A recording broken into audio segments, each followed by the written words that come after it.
welcome back. I gotta apologize for my appearance today. I'm fresh off of competition. We got about 36 inches of rain, it felt like, here in 15 minutes. But I've got a special young man here with me today. If Young? you guys have... Young, really? If you guys have been hanging out watching the channel, you can definitely see me use Remmele Custom Beef based right here in Minnesota. I'm really excited because I have Mr. Tom Remmele himself here today with me. We're at Minnesota in May here in St. Peter, Minnesota, which is pretty awesome. It's wonderful. Yeah? The barbecue contests are just fantastic. Don't you love it? I love them. Yeah. I love it. You come in and the smell just hits you, and you go, "Where has this been my whole life?" Yeah, and I'm interested to hear what the apartment behind the contest is thinking. And if I see some windows open, and so I'm wondering if they open those so that they can get some of the kind of the smells and things. I would. You would have it open. Yeah. I wanted to bring Tom out today to put a face to a name. Obviously, by now you all know that you can buy his products directly from the website now, right? I'm sure you guys got that up and running. Yep, www.remmelecustombeef.com, and we can also be found on the meaterymn.com. So we sell. We like selling bundles. Yeah. So we'll put about a 5 or a 10-pound bundle together of steaks, roast, burger. We have several different ones pre-made that we can do, and we can also put custom ones together. Like if you want, we do have some tri-tips. We have some flank steaks. Yeah. Some of those cuts, if anybody's interested in those. Very cool. We can put a special one together. I like it, and that customization, like, you're not going to get that anywhere. How long have you all been in business? The family started the farm 125 years ago. We came out and cooked for our anniversary. That was super cool. That was super awesome. We underestimated the amount of food that people will eat when it's that good. But no, we've been around for 125 years. We've raised cattle or livestock all those years. We're very diversified, so which means we run crops and cattle. We have alfalfa and oats and corn and beans, so it all works together as far as how we believe a farm operates the best. So we produce our feed and our hay, and then we take the byproduct from the cows, which is manure, and put that back on our field. So it's a nice, perfect circle. We do believe in grain fed and grain finished. Are you hand feeding them? Yeah, we do hand feed.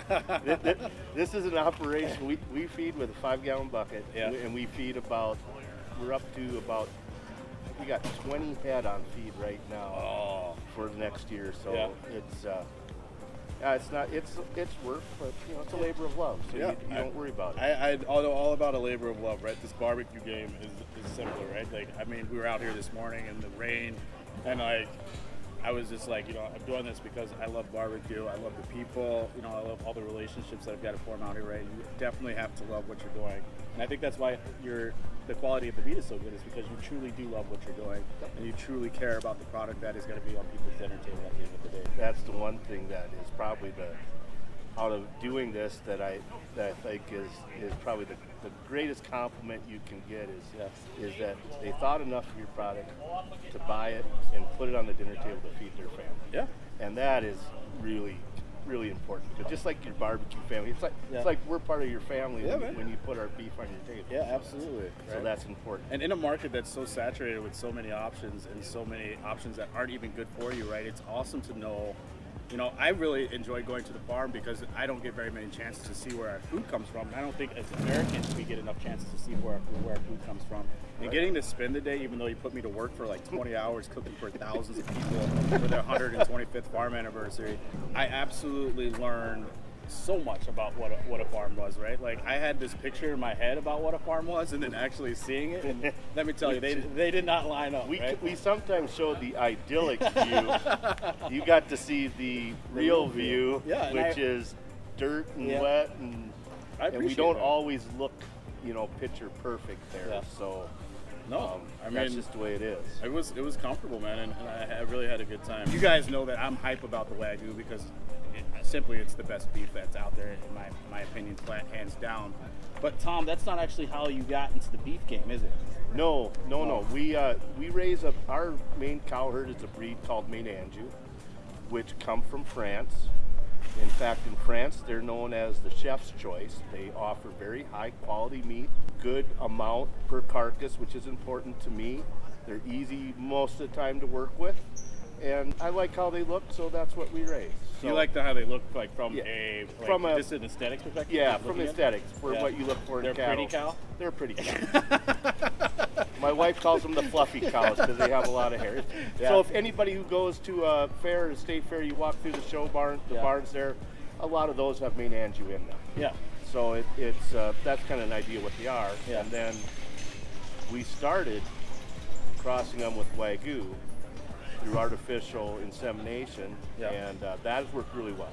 Yeah. Very excited about that. And that's the stuff that I've been getting, that I've been showing these guys. I think we did Smokehouse Burger. Yep. You follow me on Instagram and Facebook. You saw I did a smash burger. There's a lot of beef videos out there. I'll put some of them, I'll link them right over here. And if you haven't seen them yet, it's because you're not subscribed to the channel. So do me a favor and smash that subscribe button. That keeps us alive, and we appreciate that. But Tom, something new just happened at the farm. Should we make the big announcement here today? Do you want to make the I think announcement? we should make the big announcement. You should make the big announcement. So you just heard Tom say a little nugget about how they got to this Wagyu beef cross with Maine as you. But they've taken the next step, I think, and really committing to this Wagyu line. And what'd you do, Tom? Well, because of the amount of questions we get and orders that we've had to turn down, we have to increase our Wagyu production. And the best way to do that is to purchase a breeding bull, which we just got accomplished from the M6 Ranch down in Texas. They had a production sale, and he just came home. That's why I wasn't up here yesterday. He just came to our place. Very excited about him. My wife says don't talk about genetics, but I think it's important for people to understand that bull ranks in the 15%, the upper 15% of the Wagyu breed worldwide. Wow.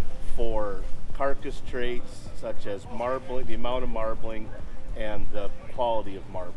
So You said top 15%? top 15% in the world. What is this? Some brisket. We got, who's this from? Get over here.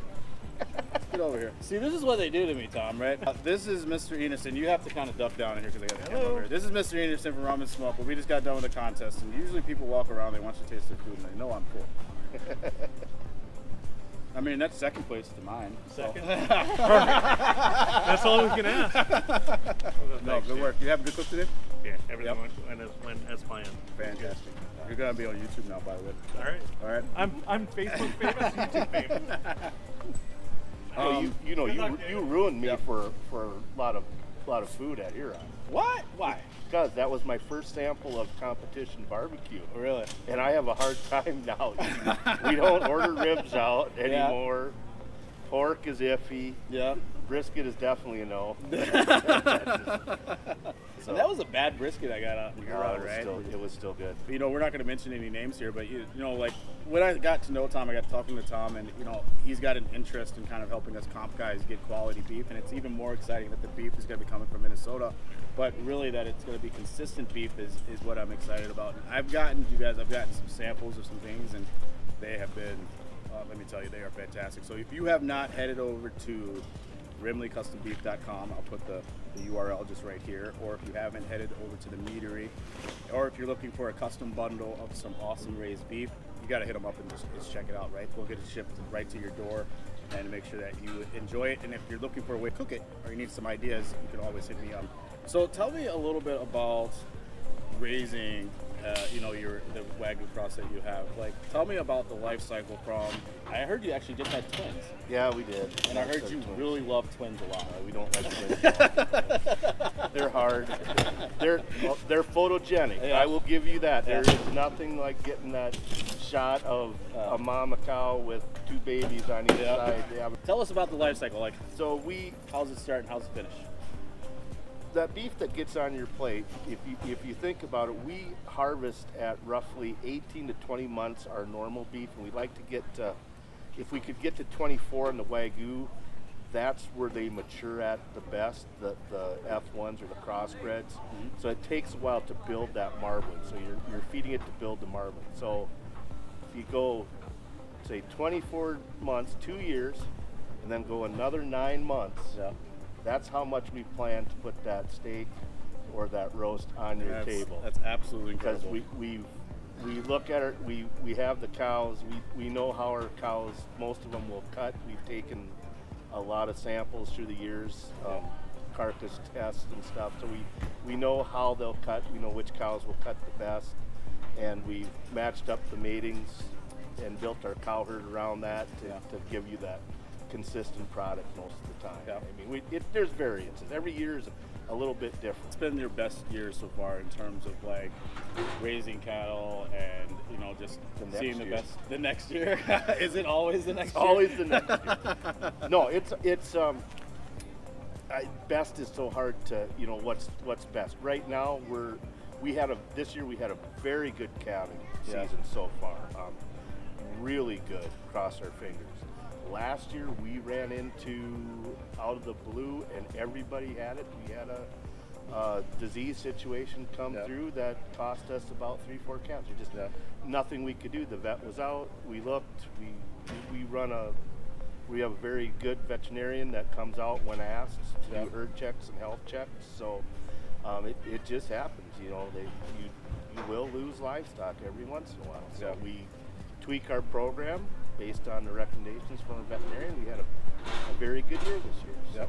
Fantastic, and that's good to see, man. It's like all about putting in the work on the back end to make sure that you're getting those returns as well. So that's right. Tom, if you had to talk about beef, right? Like we've thrown out Wagyu out there, we've thrown Maine as you out there, and there are tons of other different types of beef. Like how should a guy think about beef? Well, I like to tell people, it's every farm is going to be different. Yep. And their beef is going to taste different between how they've handled it, what they feed it, where they're from. It's kind of like wine. Really? Wine will taste differently wherever it's grown and how it's blended. Yep. So beef is kind of like that. So you need to sample from many different farms as you want as you can to find out what you really like. Now, of course, we believe ours is the best. Absolutely. And everybody who raises beef, if they don't think that, don't buy from them. I mean, it's the same thing with me and my competition. I absolutely believed I crushed everybody out here today, but let me tell you, the judges are probably going to have a different opinion. I hope not, but that's the reality of the situation, right? So, Tom, I say thank you.